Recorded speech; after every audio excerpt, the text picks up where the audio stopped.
It's a move that the Jets made last week as the Jets continue to unload players. They trade for Michael Carter. They give up John Mechie, who they got in a trade earlier this summer from the Houston Texans. The Eagles have been looking for help on the back line, and they get Michael Carter in. Again, it could be a great nickel back in Philadelphia, which helps free up some other players there, and that will be a big addition for Vic Fangio. Jair Alexander also traded from Baltimore to Philadelphia and winds up as an Eagle. Now, Jair Alexander's first game as an Eagle could be Monday night in Green Bay against his former team. How's that for a little bit of a storyline? And look, here's a guy that the Ravens were impressed by but couldn't get on the football field. They traded to Philly, and that was not the only move the Eagles made. They also traded a third-round pick to the Miami Dolphins for edge rusher Jalen Phillips, who reunites with Eagles defensive coordinator Vic Fangio in Philadelphia to upgrade Philadelphia's pass rush. So in the span of 1 week, the Eagles go out and add Jalen Phillips, Jair Alexander, Michael Carter. They are gearing up for a second half as they try to defend their Super Bowl title. I mean, Lewis, Howie does it again. Howie Roseman continues to just make these moves. He's playing chess or some like advanced level of chess. When you look at what he does, Jalen Phillips was a name that had been floating around a little bit. Maybe other teams were interested. How do you like his fit in Philly? You love Jalen Phillips. Look, Jalen just needs to stay healthy. If he stays healthy, he's one of the most skilled pass rushers in the NFL. He looked like that when he came out of Miami and come to Miami. Had come to the University of Miami from UCLA. He was a guy who really, his career was in peril at one point in time, whether or not he was going to continue it. The dude has everything that you could possibly want. He reunites with Vic Fangio. And the same way with Jair Alexander, he has familiarity with this coaching staff. Michael Carter has familiarity with the front office. So really, the way in which they kind of structured this thing as far as the guys that they went after, these weren't people that they didn't have history with in some way, shape, or form, which Mike can tell you, that's one of the best ways to ensure, or rather increase your likelihood of having success, is to have a history with guys. And none of these guys come in kind of like sight unseen or without knowing anything about them. Somebody in the organization knows something about every one of these guys, which makes you much more comfortable to be so aggressive. And they've kind of knocked it out the park on paper. So one thing, Mike T, that I think is interesting is people look at it and say, well, you know, they're trading away draft capital, but the Eagles have accumulated so much draft capital that it's really still okay for them. How does Howie Roseman keep making these moves and making this team better along the way? Yeah, they had a third-round pick from Hassan Redick, which is really unbelievable. You go back a couple of years ago when they traded Hassan Redick to the Jets to get a third-round pick. Now, ironically, that pick goes back to the Jets. Joe Douglas, the GM at the time of the Jets, is now part of the Eagle front office again. So it's really a lot of permutations to this trade. But here's what I would say. Jalen Phillips is a risk-reward because he tore his Achilles, tore his ACL, but for what they gave up, it's a very reasonable risk this time of year. I was a little surprised that if I was the Dallas Cowboys, guys, why is Jalen Phillips not a Cowboy? Why would you let him go to a division rival? And then with everything going on with Adam Stone today, the one other name I thought we'd hear about would be like Bradley Chubb. Bingo. There's another name we're waiting on. Like, again, there were calls. I was told this morning they doubted they would deal him. Doubted.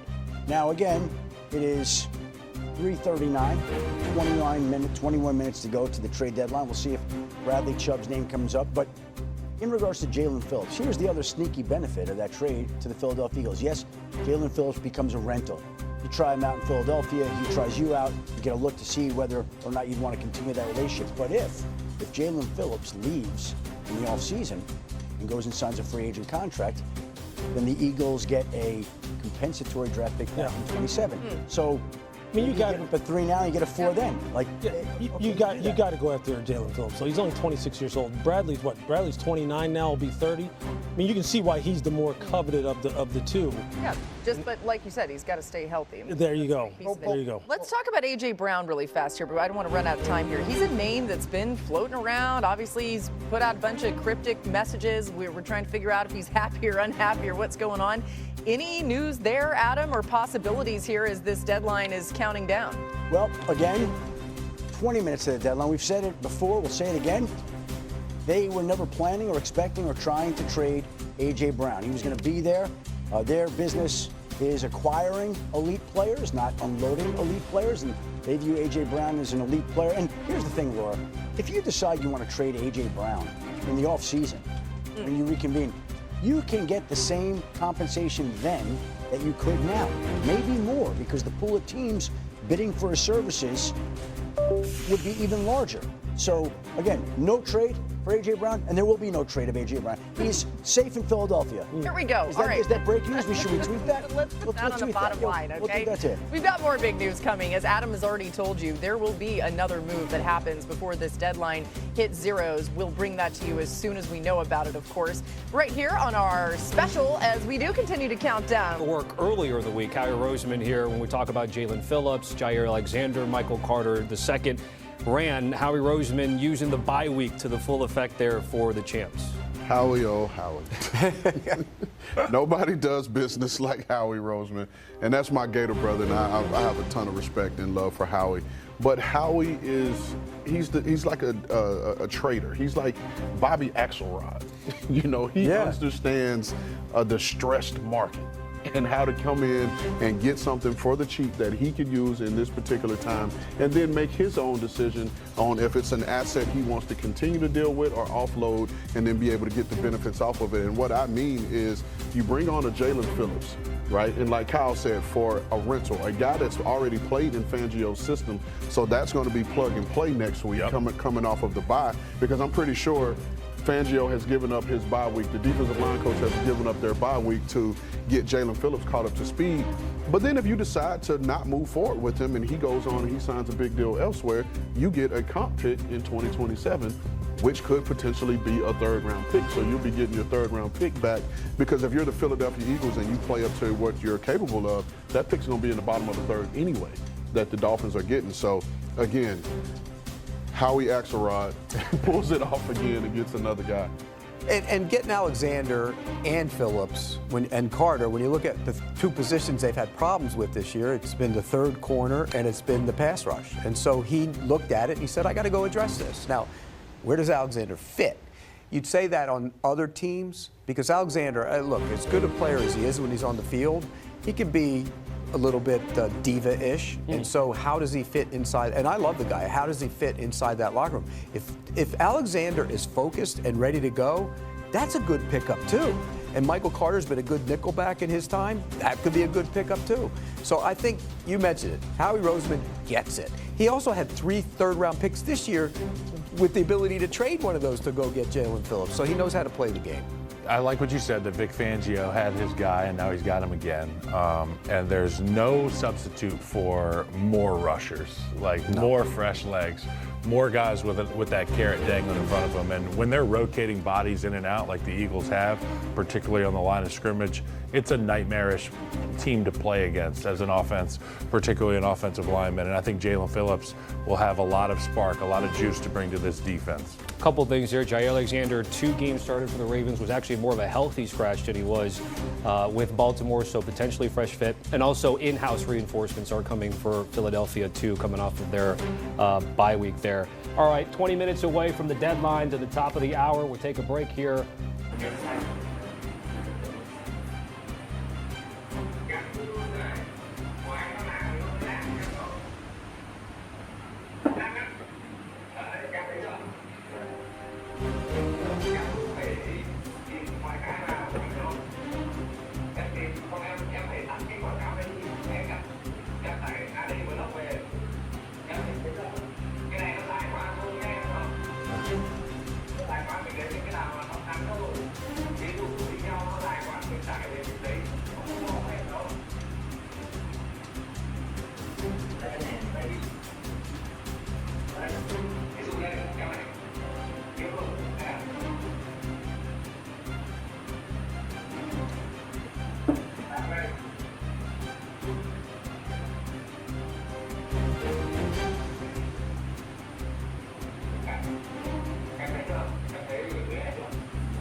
Lấy như nhiều content tí xong về góc mình một video dài luôn.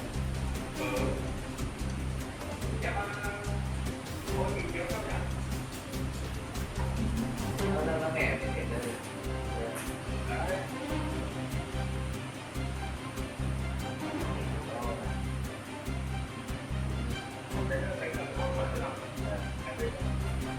Đứng lại ngã rồi. Đứng lại ngã rồi.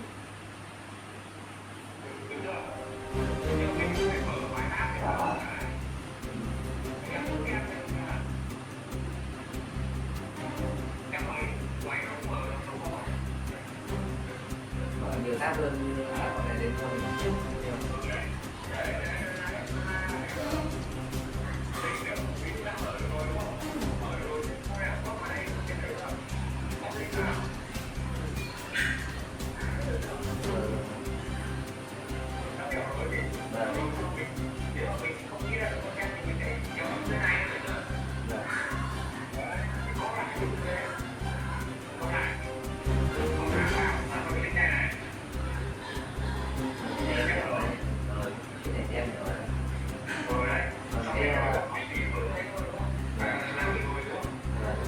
Về lách thì vẫn lách được bình thường.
Đây đây cái này để mày. Đây.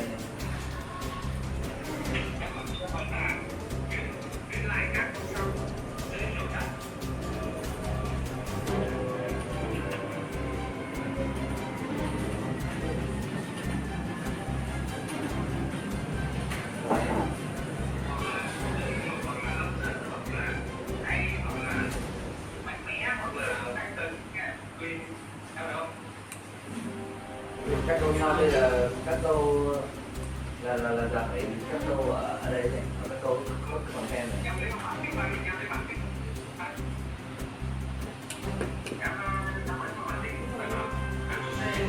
Rồi, rất là đấy nhỉ.